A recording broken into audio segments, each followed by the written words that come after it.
भारत माता की, भारत माता की। स्प्रिंग सीड प्रबंधन एवं जलवायु अनुकूलन भारतीय हिमालय क्षेत्रों में सतत विकास के लिए रणनीतियां इस विषय पर आयोजित इस कार्यशाला में मंच पर आसीन नीति आयोग के उपाध्यक्ष, जिनके नेतृत्व में नीति आयोग पूरे देश के अंदर अनेक अनेक नवाचार, अनेक अनेक विकास गतिविधियों को आगे बढ़ा रहा है, आदरणीय डॉक्टर सुमन बेरी जी, उत्तराखंड सरकार के हमारे बहुत वरिष्ठ कैबिनेट मंत्री आदरणीय सतपाल महाराज जी, मुख्य सचिव राधा रतूड़ी जी, नीति आयोग के सदस्य डॉक्टर बीके सारस्वत जी, सलाहकार नीति आयोग श्री सुरेंद्र मेहरा जी, धनंजय मोहन जी, प्रमुख वन संरक्षक, इजाबेला कोजिला जी, उपनिदेशक सुनील नौटियाल जी एवं समस्त हमारे विभिन्न क्षेत्रों से आए हुए सभी हमारे पर्यावरण के क्षेत्र में, समाज के क्षेत्र में, अनेक अनेक क्षेत्रों में काम करने वाले सभी विद्वज्जन जो जलवायु संरक्षण की दिशा में काम कर रहे हैं, मैं आप सभी का देवभूमि उत्तराखंड आगमन पर आप सभी का हृदय से स्वागत करता हूं, आप सबका अभिनंदन करता हूं। ये हमारे लिए अत्यंत हर्ष का विषय है कि नीति आयोग भारत सरकार द्वारा अंतर्राष्ट्रीय एकीकृत पर्वतीय विकास केंद्र तथा जीबी पंत राष्ट्रीय हिमालयी पर्यावरण संस्थान कोसी अल्मोड़ा के संयुक्त प्रयासों से उत्तराखंड में इस महत्वपूर्ण राष्ट्रीय कार्यशाला का आयोजन किया जा रहा है। इस कार्यशाला में जहां एक ओर भारतीय हिमालय क्षेत्र में जल स्रोतों को पुनर्जीवित करने के प्रयासों को बल मिलेगा, वहीं जलवायु परिवर्तन की जो चुनौतियां हैं उनसे निपटने के लिए भी नई नई कार्य योजनाएं भी तैयार की जा सकेंगी। मैं इस अति महत्वपूर्ण कार्यशाला को देवभूमि उत्तराखंड में आयोजित करने के लिए नीति आयोग को, आदरणीय सुमन बेरी जी को और विशेष रूप से आए हुए सभी हमारे विद्वान जनों को मैं हृदय से धन्यवाद देता हूं। भाइयों बहनों, ये हम सभी का सौभाग्य का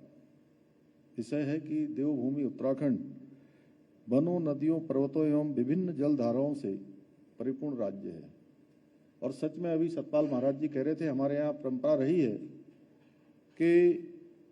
जो नौले हैं, धारे हैं, जहाँ भी जल स्रोत हैं उनको पूजने की हमारे यहाँ पद्धति रही है, हमारी संस्कृति रही है। क्योंकि जल है तो जीवन है, यही हमारी संस्कृति है। इसके प्राकृतिक स्वरूप को बनाए रखने के लिए आदरणीय प्रधानमंत्री जी के मार्गदर्शन में हमारी सरकार ने स्प्रिंग सेड मैनेजमेंट और जलवायु संरक्षण की दिशा में प्राथमिकता से कार्य किया है। प्रदेश में पर्यावरणीय संतुलन और जैव विविधता बनाए रखने के लिए हम राज्य में इकोलॉजी और इकोनॉमी दोनों में संतुलन बनाकर कार्य कर रहे हैं।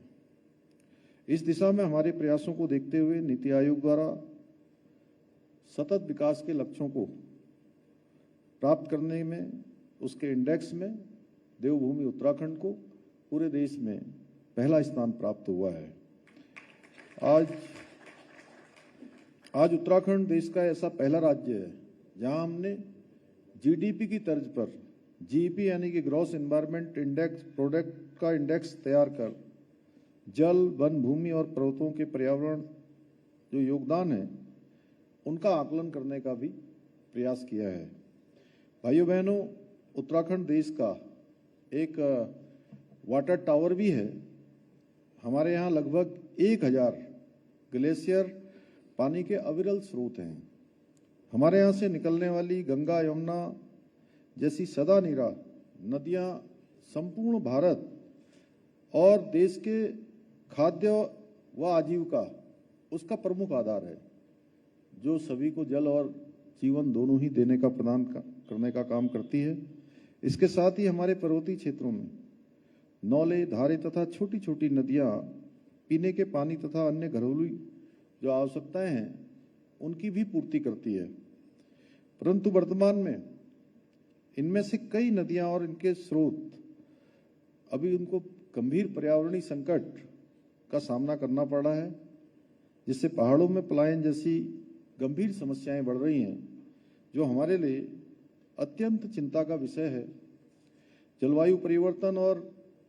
पारिस्थितिकी संकट से जुड़ी हुई इन समस्याओं से निपटने के उद्देश्य से हमारी सरकार द्वारा जलागम विभाग बनाया गया है, जो इस संबंध में विभिन्न कार्य योजनाओं पर कार्य कर रहा है। इसके साथ ही हमने प्रदेश में जल संरक्षण को बढ़ावा देने के उद्देश्य से spring and river rejuvenation authority यानी सारा का भी गठन किया है, जिसके अंतर्गत अभी तक 5,500 जमीनी जलीय स्रोतों तथा 2,292 सहायक नदियों का चिन्हीकरण कर उनका उपचार किया जा रहा है। इतना ही नहीं, हमारी सरकार द्वारा जो हमारा लोक पर्व हरेला है, उसके अवसर पर पर्यावरण संरक्षण तथा गधेरे, नौले एवं अन्य जलीय स्रोतों के संरक्षण के उद्देश्य से 2,640 हेक्टेयर भूमि में पौधारोपण का अभियान भी चलाया है।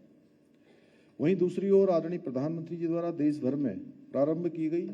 अमृत सरोवर योजना के अंतर्गत हमने अब तक 1,092 अमृत सरोवरों का निर्माण कर लिया है, जो हमें दिए गए लक्ष्य से भी अधिक है। ये हमारे लिए बड़े गर्व का विषय है कि देश भर में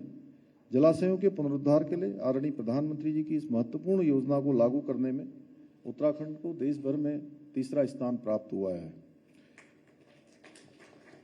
भाइयों बहनों, हमारी गैर हिमानी रेनफेड कोसी नदी न केवल उत्तराखंड बल्कि उत्तर प्रदेश के भी कई क्षेत्रों में पेयजल एवं सिंचाई संबंधी आवश्यकताओं की पूर्ति के लिए अत्यंत महत्वपूर्ण है। एक समय ये नदी सदा नीरा होती थी, यानी कि 12 महीने उसमें जल प्रवाहित होता रहता था, परंतु आज ग्लोबल वार्मिंग के परिणाम स्वरूप सूखने के कगार पर है। और यही स्थिति पश्चिमी रामगंगा की सहायक नदी गगास, सरयू की सहायक नदी गरुड़ और गोमती की भी है। इन नदियों को पुनः उनके स्वरूप में लाने में भारत सरकार द्वारा संचालित की जा रही नदी जोड़ो परियोजना मील का पत्थर साबित हो सकती है। इस सोच के साथ मैंने 8वीं राष्ट्रीय गवर्नर काउंसिल में ग्लेशियरों से निकलने वाली सदा नीरा पिंडर नदी के जल को कोसी, गगास, गोमती और गरुड़ नदियों में स्थानांतरित किए जाने का अनुरोध माननीय नीति आयोग की बैठक में किया था। यदि हम ऐसा कर पाने में सफल हुए तो बागेश्वर, अल्मोड़ा और नैनीताल जिले के 625 गांवों की लगभग 2 लाख ग्रामीण जनसंख्या को सीधे तौर पर पेयजल और सिंचाई हेतु जल उपलब्ध हो सकेगा। साथ ही गरुड़, कौसानी, द्वाराहाट, रानीखेत और अल्मोड़ा नगर की जो पेयजल आपूर्ति बेहतर हो सकेगी, क्योंकि इन नगरों की पंपिंग योजनाएं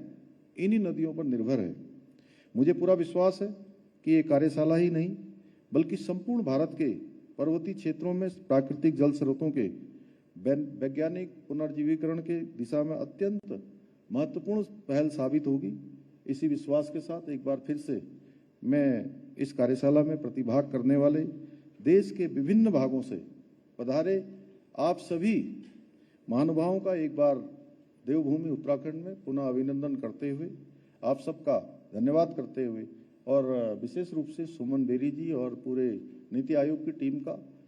फिर से एक बार आभार व्यक्त करते हुए मैं अपनी बात समाप्त करता हूं। बहुत बहुत धन्यवाद।